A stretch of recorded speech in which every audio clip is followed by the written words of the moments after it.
How y'all doing? Good to see you guys. I just want to ask you, when you look at this offensive line, obviously they've got a really strong guy in Sam Cosby, just got paid, but what have you seen of the other offensive linemen, including the rookie Brandon Coleman? Well, we didn't see much of Coleman because he didn't play at all this preseason, but we anticipate him being there, and we went back and reviewed some of his college stuff. You know, he earned the right to be a draft choice, so a very talented guy. We got to be ready for Allegretti they got from the Chiefs, so we're trying to study him. But you know, if we're looking at them last year, they totally have rebuilt their offensive line. So I had to. Does it make it difficult when you don't have a lot of reps? I mean, I don't think this team has taken a pass protection rep in the preseason at all together as a unit. Right. So does it make it difficult? You have to go back and watch college tape and other teams and kind of figure out how this whole thing's going to work and watch Cliff Kingsbury and how he runs an offense. What's the difficulties of that? The same. It just creates more work, more physical work. It ain't like you got the last 4 games right here on your computer. You having to pull games, like you said, you're having to pull games from here, there, trying to cut some plays here and just trying to mention that. But it's always like that the first game of the season. You have no idea. They didn't show anything in the preseason that they wanted us to see, so or didn't want us to see. So it'll be we'll have to trust our keys and fundamentals and see what happens. You like to rotate defensive linemen in and out. You're a little dinged up there. What kind of challenge is that? Well, the thing is, the challenge for us is not only we're going to have to keep fresh guys in there to chase this quarterback, but we're going to have to understand that they're a tempo team. They don't let you substitute. They kind of play on their own terms. So there's a lot of factors moving. They create a lot of problems for you. Joe Trent enters a pretty big year for him because they didn't pick up his 5th-year option. What have you seen from him that may indicate he's ready to take the next step in terms of getting more of those takedowns? Well, I think Joe is just like right there. You know, this is one of the hardest working guys we got. He's ultra talented. It's right there. And from what I've seen so far in training camp, everything is there in front of him. He's really had a great camp. He's ready to go. I'm excited to see him play. I know Chris Roswell, not like slated to start, but I know they used him extensively in Alabama with, I believe it was the Cheetah package. How much can we kind of anticipate seeing from him? I mean, I know you just mentioned, the ability to substitute kind of makes things hard, but you guys do a lot of sub packages too. Right. Now, for us, it's like we're going to be all hands on deck.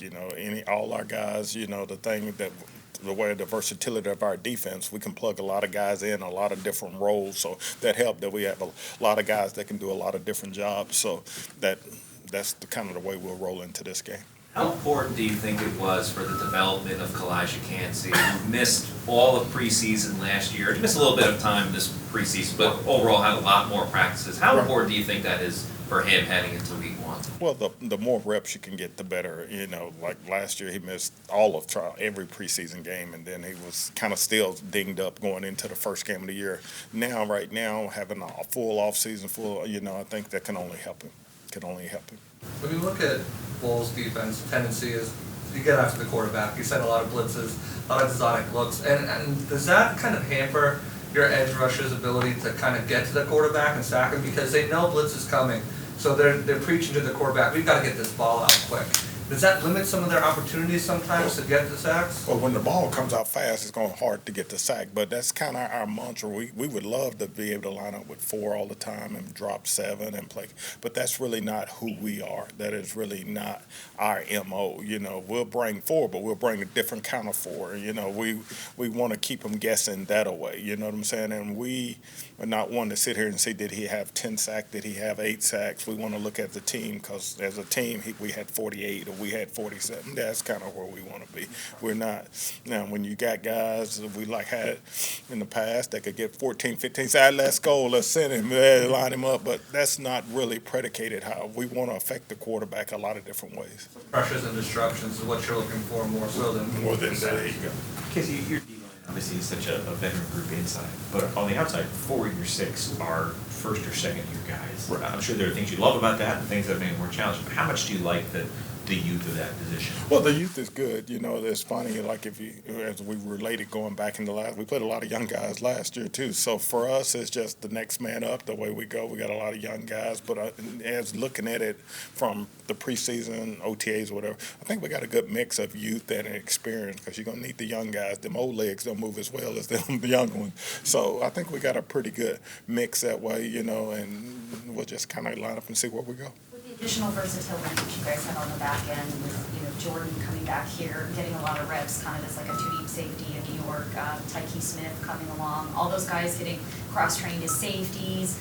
How much can that help what you guys are doing up front, and really, I guess, how much can it freeze up what the quarterback is doing, you know, as far as getting the ball out? Because, I mean, you just need him to second guess for a second or two, right? Well, that's the beauty of us of kind of having like the different personnel packages we go with. But now you have guys. We have 3 guys on the team right now that played nickel and played a lot of nickel. You have 2 guys play safety. So now you kind of decide how you want it to be matched up rather than let them dictate the matchup they want to get. So that helps us and all play a part in it because you got this guy, he can go play a third. This guy can go play half field. This guy can play quarters. This guy can man up. So it just gives us a flexibility of help us to be multiple, and we want to be multiple anyway. When you analyze Jane Daniels' game and kind of watch his LSU tape and the tape that he had this preseason, what stands out to you most? His versatility. I think, you know, the first play I saw when I was kind of going through the cut-ups was the fade ball he dropped in there against the Jets. When he see man cover, he know how to drop it in there. Then you go put on his scramble reel from LSU, and it'll kind of sickening. You know what I'm saying? He ain't just getting 5, he getting 55. So he is a problem when he decides to take off. He can make all the throws. You kind of see why he got drafted where he did. He's going to be a tremendous young player. Sickening is quite the description. No question. There's reports that the team is signing Ben Still, former defensive lineman with the Cardinals. Have you got to look at him at all? Or kind of look at his tape or see how he might play? I haven't seen him at all. I'll see him when he gets here, but I haven't seen him at all. And as far as Yaya, what are you expecting to jump out of him this year?